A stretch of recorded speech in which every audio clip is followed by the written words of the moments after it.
At my signal, unleash hell.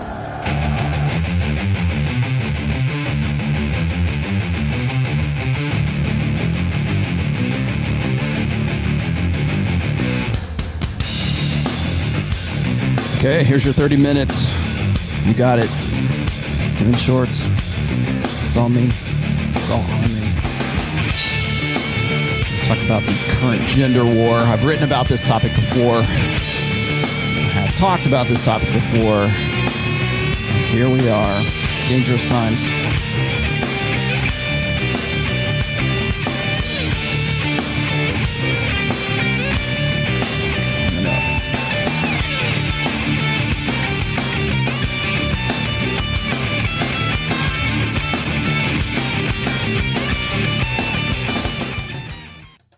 There we go. No applause. No applause. No applause for the 30-minute shows.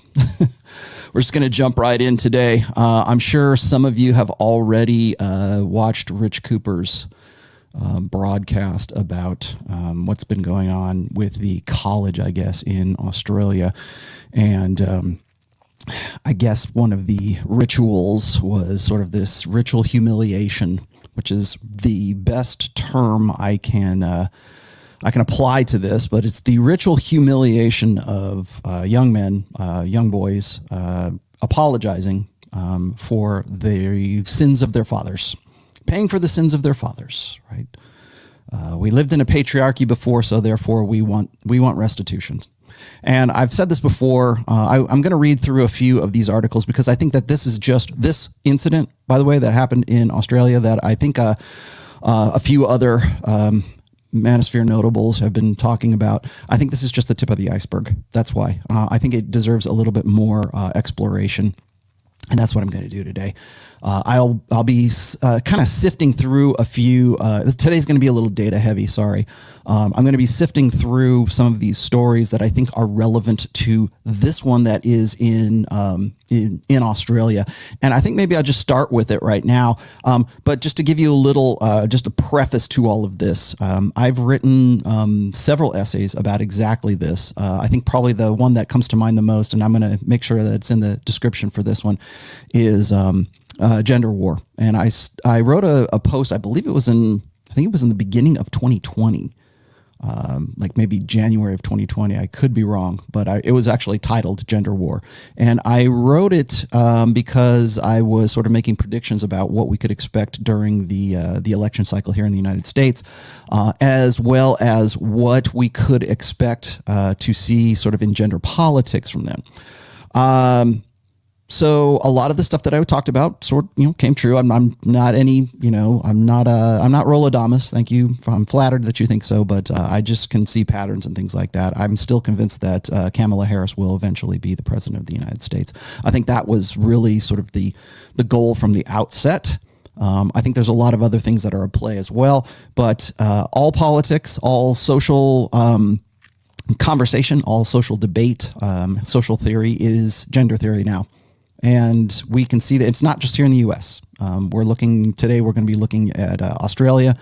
We're also looking at the U.K., pretty much any Western nation, pretty much any nation really right now that is having Western-style gynocentrism exported to it, or is sort of spontaneously producing it themselves. I don't think a lot of people really realize the expansiveness of gynocentrism right now. They think that it's only an American thing, or they think that it's only a Western society thing. And I think I have proved my point in spades in my fourth book, which you can see right there is Rational Male Religion. A bit of that, I talk about how Western gynocentrism is exported, is passed along, and is eventually assimilating not just religions, but also cultural narratives, and all politics, all society, all social power will be gender specific in the future. And that's one of the, I guess, prognostications that I make in that book. So here we are. Now we're looking at things. Now, granted, this is March. I'm doing this on March. What is today? Today's the 31st, right? March 31st, 2021. And here we are. And usually March is Women's History Month, so everybody makes a big deal about women's issues, and that's when everybody is supposed to pay attention. March 8th is International Women's Day, and that's the day that we go, yay, girl power, right? That's all around the world. Not just in the U.S., not just in Western nations, but that's when everybody starts to stand up and pay attention to things. And so I don't find it shocking in the least bit to see something like this happening in the month of March, even in Australia, where you've got young boys who are forced to turn to the girl next to them and apologize for the sins of their fathers, for the sins of their past, for the sins of patriarchy, for the sins of whatever it is that in any way kept the woman down. And I think there's a lot more to it than just this, but we're dealing with certainly a generation, actually 2 or 3 generations now, that are rooted in emotionalism. And so part of that emotionalism is demanding a response, demanding an apology. It'll make us feel better. We're the little girls who are standing next to the little boys don't really realize why they're being apologized to, but they're happy to have it because it makes them feel good and gives them confidence and a sense of security, perhaps. But I think that it's wrong, first of all. These boys have not, their ledger is clear as far as I'm concerned. Okay. Now I'm not making some holy decree, but I'm just saying that this kind of stuff where you're forcing in, mandating apologies and mandating an acceptance of guilt. That's like, Cultural Revolution of China kind of stuff. That's stand up and admit that you were wrong and there's no way to be right. So it's not about race anymore. It's not about culture. It's not about that. It's about men versus women. And that's why I titled that essay Gender War back when I was writing about it. And that's why I'm still looking at this stuff. I actually, prior to Gender War, I wrote a 3-part series on therationalmail.com. Was called Dangerous Times. And this was back in 2018, I believe. And I was sort of looking into my, crystal ball. I was looking at where is it?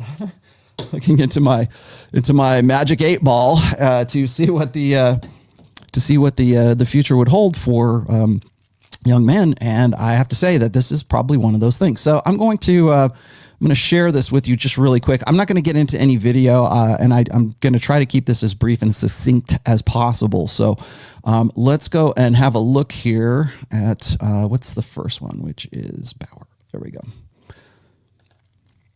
All right, so here you have it. Okay, I'll just leave it there. That sounds good. Okay, so this is the thing. Bauer College, Warrnambool, I guess. This is from Australian News. Male students forced to apologize to female students for sexism. So admitting that they are inherently sexist. So that you don't get a pass. You don't get, there is nothing that you can do. You were born with a penis and therefore you are sexist automatically. And this is a hell of a thing to teach young men, young boys at such an early age. Furious parents have hit out at a school where they say their sons were forced to stand up at an assembly and apologize on behalf of their gender. So where does this seem like a good idea? And who is this going to make feel better? I've said this a million times on my show, on Rule Zero. I've written about this, is that feminism is a hate movement. Feminism has never been about equality. It has never been about equity. It has only been about restitution and retribution. And that is since 1849 in Seneca Falls, way back in the days of the suffragettes. A lot of people want to say, well, there's different waves of feminism, Rollo. There's the first wave and the second wave and the third wave. And they want to make this wave the good wave and that wave the bad wave. And quite honestly, there are no waves of feminism. They have always been the same thing. They have always had the same purpose. It is female supremacism. That's where we're going with this. It's retribution and restitution is what this is. You say, well, but women got the right to vote. Okay, yeah, we can keep focusing on that, but you have to also understand that during the time of the suffragettes, voting and people's attitudes towards voting, especially in the United States, were not what they are today. Voting was seen as a civic duty. It was something that's seen as like not so much a privilege or anything. It's I'm sure it was, but it was seen as a civic duty. So having a say, having a stake in the direction of the country. Okay, well, yeah, great, fine. I got it. Suffragettes, you got it. But the thing is that you don't understand. Nobody really does any of their homework when it comes to classic historical feminism. These are the feminists that in the UK also, in the United States also, were bombing churches. We're planning assassination attempts. We're talking about like literally acts of terrorism of the suffragettes from back in the day. Now, I'm not going to get too involved in that right now because I want to sort of explore where we're going with this. But I wanted to give you another preface here: is I'm not of the opinion that there have ever been any waves of feminism. Now we can say, well, there's social this and social that. No, the impetus, the ideology of feminism has not changed since it was conceived or since it became a sort of socio-political movement since the mid 1800s.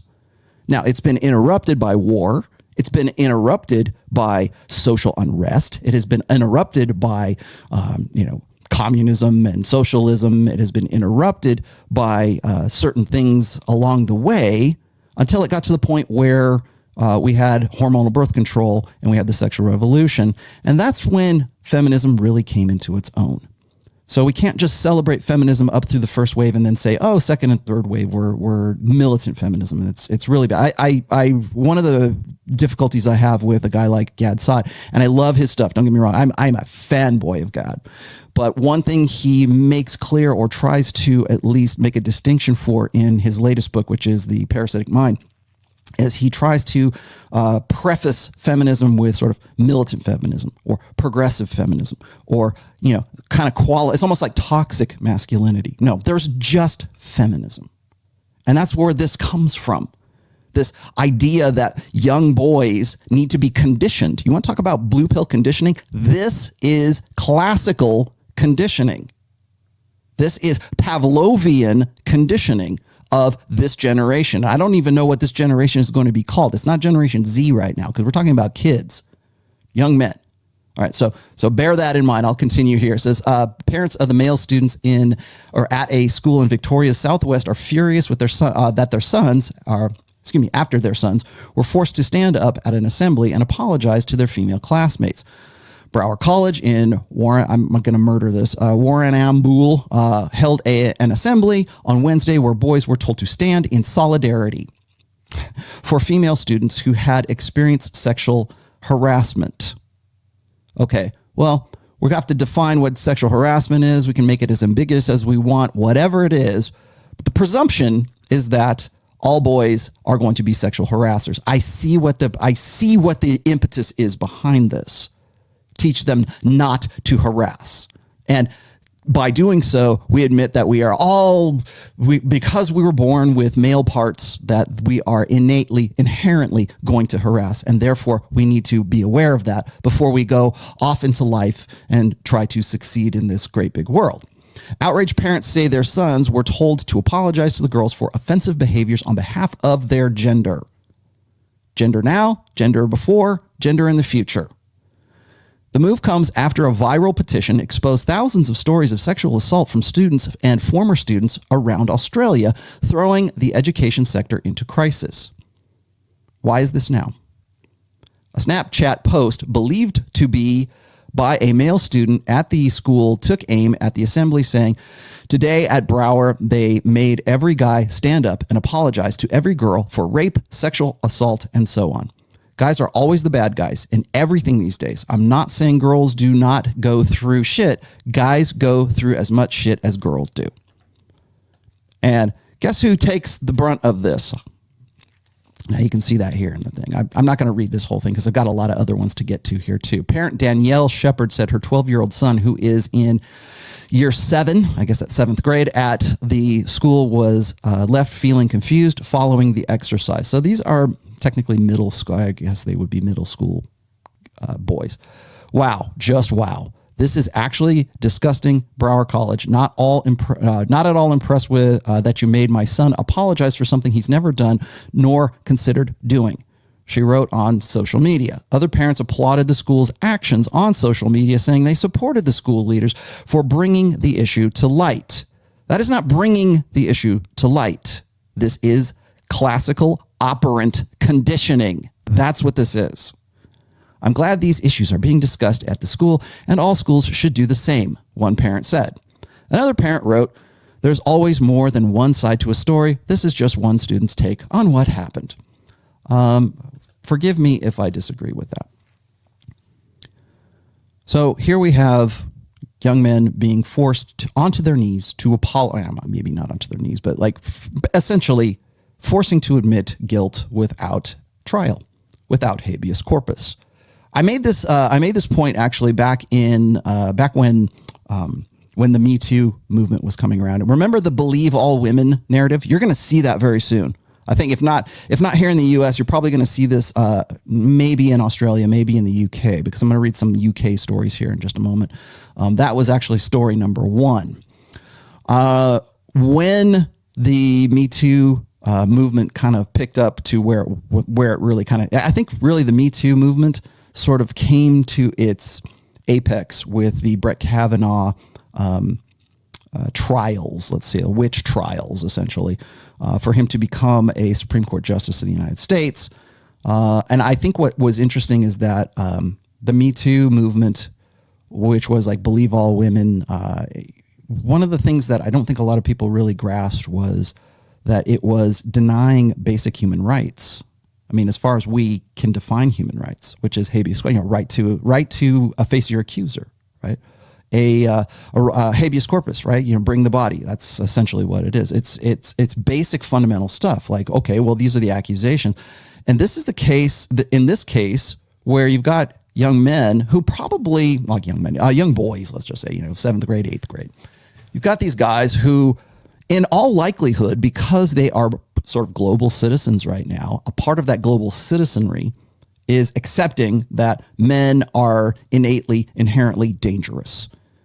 About 2 weeks ago, I did a quick. Oh no, actually, I think it was on Rule Zero. I was talking to Troy Francis, who is in the UK, and we were discussing the proposal. Didn't happen, but the proposal that there should be some sort of 6 p.m. curfew for men, so women could sort of gallivant around the streets of London and feel free after some girl had been brutally assaulted and killed. Understood. Yeah, not taking anything away from that, but the fact that we would actually say that, or there would actually be a proposal for something as silly as doing some sort of lockdown for just men after a curfew for men at 6 p.m. It makes women feel better because we're living in an age of emotion. But my focus is always on what is motivating this. What motivated the teachers to presume that these young men needed to acknowledge that they were guilty and that their predecessors were guilty, that their friends were guilty. And I'm going to get into that here in just a second here, because this is a really good one. This was interesting to me. Let me back up just a bit here. And by the way, Daily Mail, I really hate your website. I hate having to go to this website because it is just a mess. But let's see, where is that? Is this it? No. Oh, there it is. I think that's it. Is that us? There we go. Okay, so Daily Mail, you have nothing but clickbait everywhere on your thing. So this is from the Daily Mail, and this is from this week as well. And I think that this is pertinent because, remember, this is like, let's see, the last update for this was the 29th. Shop your own sons. Police chief urges parents who suspect their child in school sex scandal to contact officers as Sir Keir Starmer calls, I hope that I'm saying that right, calls for inquiry and cultural change in attitudes towards girls and women. Parents urged to report their sons if they think they have committed sexual abuse. NPCC Chief Simon Bailey speculated school sex scandal is fueled by porn. More than 100 schools named in more than 6,600 harrowing testimonies. Are you going to go and filter through all those 6,600 harrowing testimonies? Everyone's Invited website set up by former private school pupil Soma Sarah, and I will explain what this is. Soma Sarah is actually older than 22, but 22.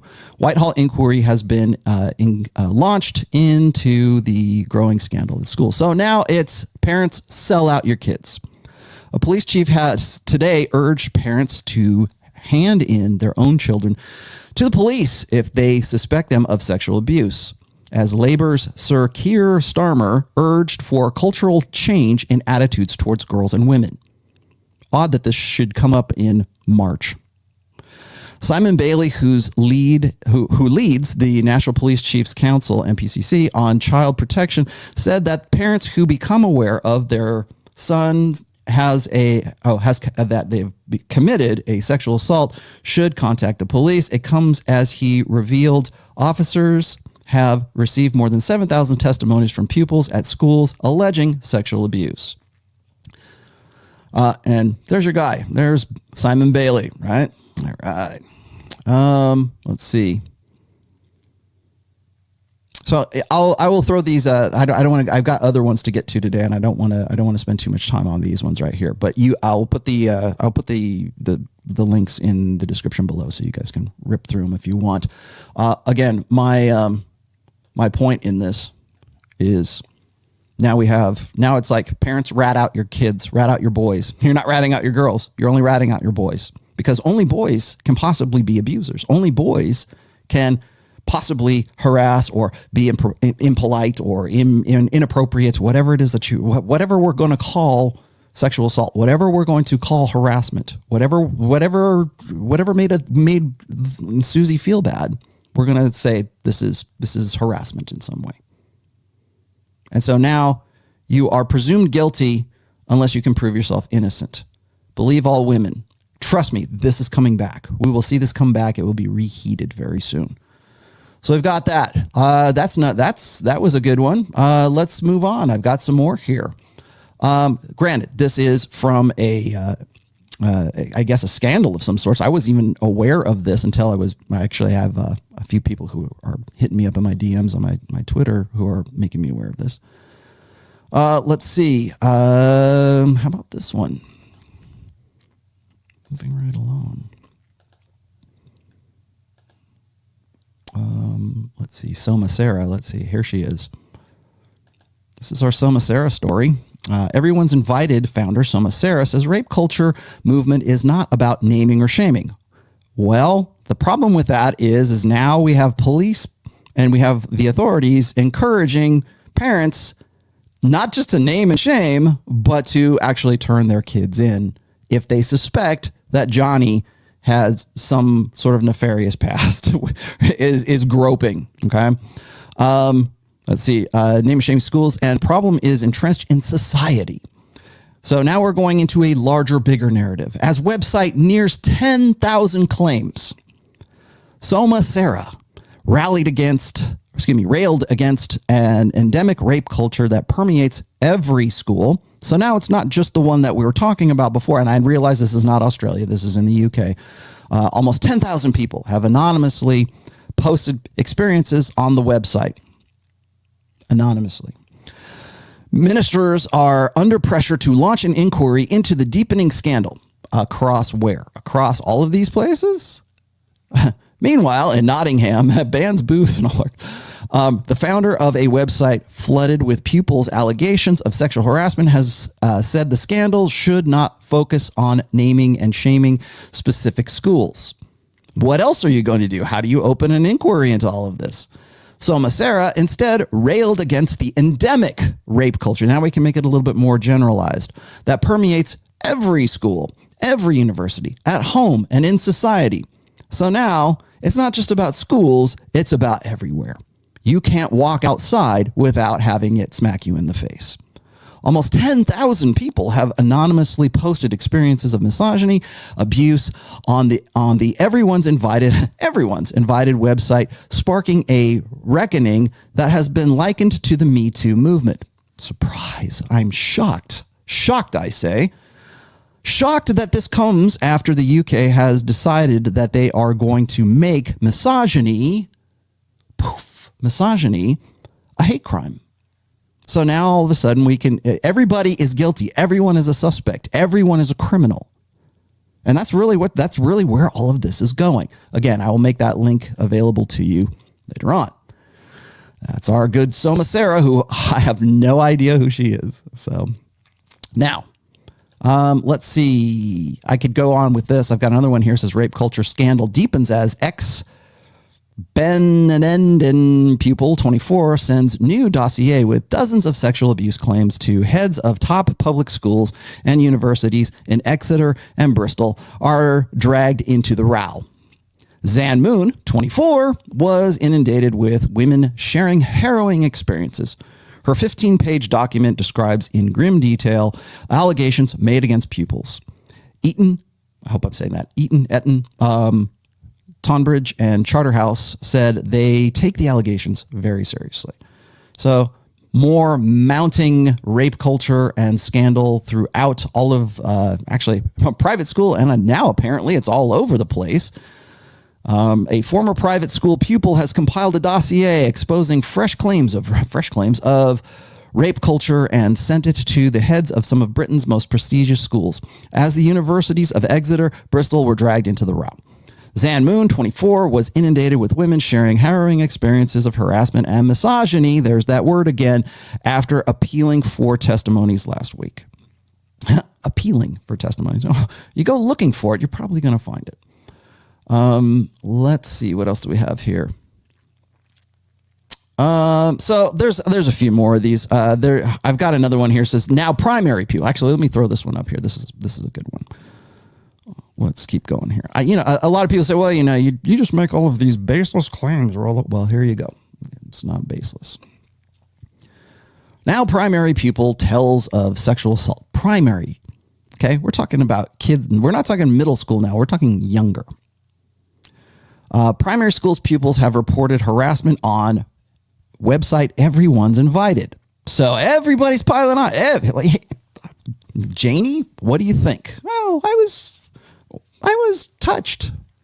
Jimmy pulled my pigtails. Primary school pupils have reported harassment on website Everyone's Invited. Site has thousands of claims, including reports involving pupils as young as 5. Head teachers have urged anonymous victims to come forward so they can act. Secondary head teachers union said schools alone should not bear the burden. Primary schools are the latest to become embroiled in the rape culture storm after former pupils posted claims of sexual assaults. The website on which thousands of older children have reported harassment and abuse now has allegations involving pupils as young as 5.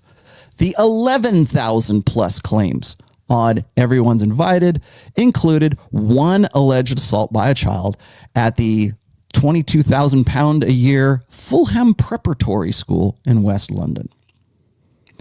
Now, again, I'll let you guys read through this if you want to. Again, my focus here isn't to just to look at whatever the scandal, that thing that's going on, but we've got this thing that's going on in Australia right now, and I'm thinking this is not necessarily a coincidence. We're presuming that to be a man is to be a criminal, is to be a potential rapist. That's really where all of this goes. Now, last but not least, I've got to put this one up here too, because almost unironically or ironically, however you want to call it, here we go. A study in seediness. It's a disturbing contrast. Just as schools are tackling a toxic sexual culture, woke universities are supporting sex work for their students. And who gets to do the majority of the sex work? Let's be honest. And even accusing those who object of discrimination. So it's okay if a young lady decides that she wants to get into OnlyFans, but accusing her of, if you're object of those things or discrimination, then they're going to object of discrimination. Then you're going to have a problem with that. Many institutions in the UK stand accused of legitimizing student sex work. Poll last year claimed 4% of students using sex work found to fund courses. Amongst these sex workers, 28% said they slept with someone or escorted. By day, Anna is an 18-year-old law student studying diligently in the musty libraries, of course, libraries. Nobody uses the internet. And ancient halls of one of Britain's most venerated universities. By night, her life is very different. Anna is a prostitute and has slept with more than 200 men for as little as 10 pounds a time. Most, she has said, are fascinated with how you live your life as a student. So, okay, I'm not going to say it. Though she ranks her generation's academic as one of her generation's academic elites, Anna is part of a growing band of university students turning to sex work to fund their education. Oh, if we could only have free education, if we could only have free college, then these poor women would not be forced into prostitution to make ends meet. Yet today, many institutions are charging upwards of £9,250 a year in tuition fees. There you have it. So if we just had things a little bit cheaper, if we could make college more affordable, things would be a little bit different. So there you have it. Those are my stories for today. Those are the ones that we're sort of exploring here. Now, for the last 15 minutes or so of this, I want to just reiterate here that going forward, this is what you're going to see. And going forward, you as a man are going to be suspect. I remember during the Me Too era. I don't even really want to call it an era because it has really been going on since maybe 2012. I remember seeing posters on college campuses trying to outline or define what is and what isn't consent. And one of the posters was a young man and a young woman. And if the young woman gets drunk, or if they both get drunk, if they both get drunk and Jimmy takes advantage of Susie, then he's going to jail.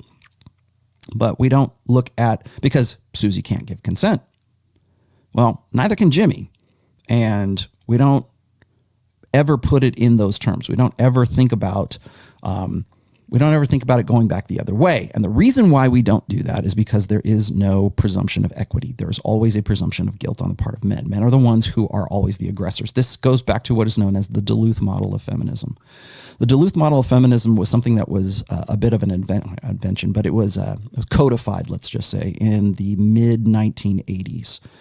And it is what a lot of political and a lot of social doctrine work with right now. So if police officers go to a home for domestic dispute, it is almost universally the man who is going to jail or the man who is going to be leaving that property, because there's a presumption that the man is going to be the aggressor. And in some cases there might be, men tend to default to anger. I get that.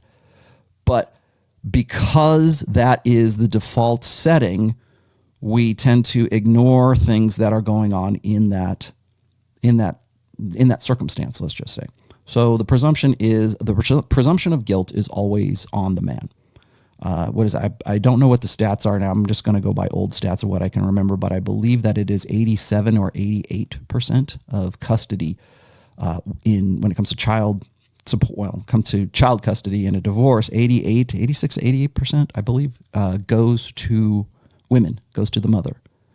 This is what I've called the cult of the child, and I'll probably end up doing a full video about the cult of the child at some point.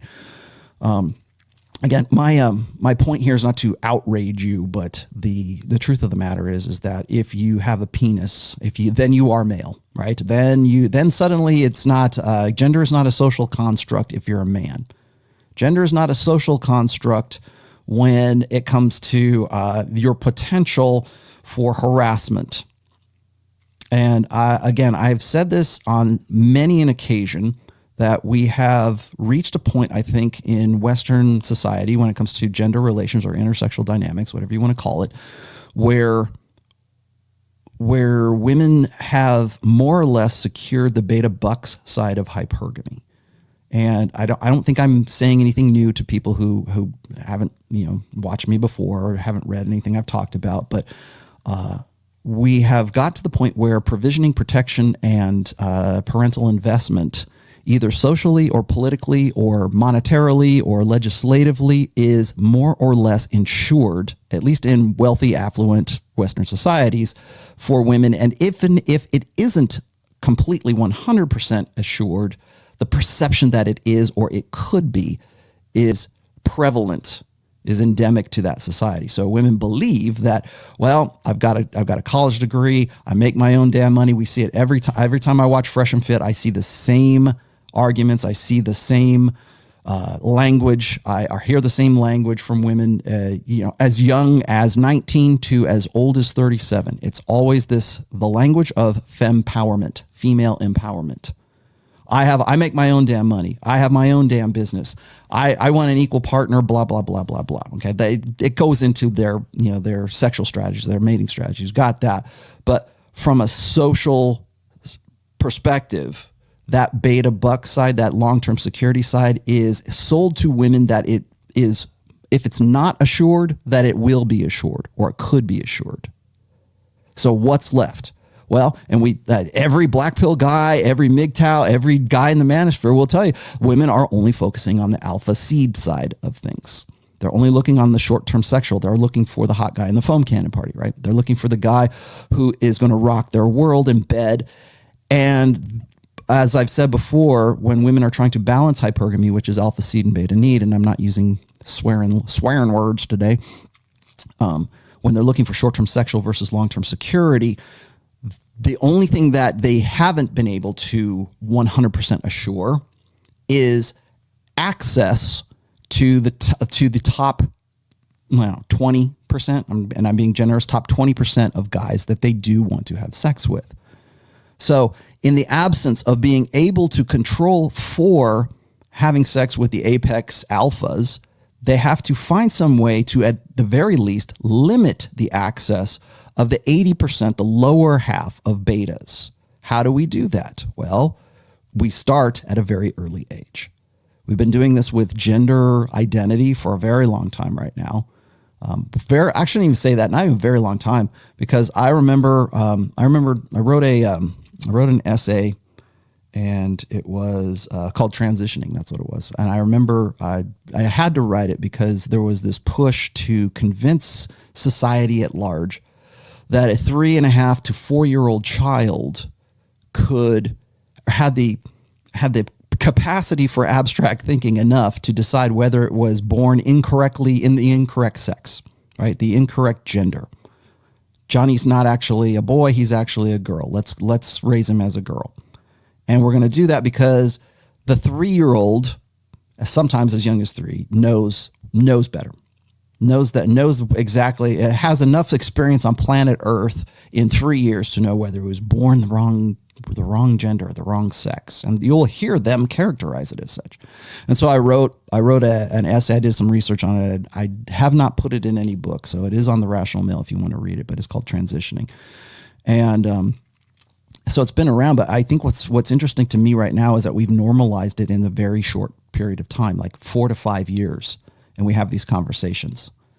And I think that on a social level, that's part of a new form of conditioning. I don't want to call it blue pill conditioning, but apparently it is, right? It's this idea, it's trying to make a normalization of the fact that this is how this social constructionism, this blank slate equalism is so important to a certain mindset, to an emotionalist mindset, that we have to find some way to normalize it. And we've got to do it now, because if we don't, then future generations are going to question it and the ideology is going to crumble. Part of that conditioning, and I'm not comparing that to the gender dysphoria stuff, but part of that conditioning is telling a 7th grade boy, apologize to Susie for your ancestors, for Father Abraham, right? For the patriarchal societies that have repressed women for so long. If you've read my 4th book, Religion, right there, I make a case also, and back in 2018, the August issue of Elle magazine, ELLE, has Oprah Winfrey on the cover of it. And the cover kind of byline underneath Oprah's smiling face is, Men and boys need to realize that that women are their equals, and in some cases, they're superiors. And I thought that was interesting because that's when I see stuff like that on the cover of a magazine, or I see that coming from somebody as famous, a celebrity as Oprah Winfrey, that's when you see a narrative switch or a narrative pivot.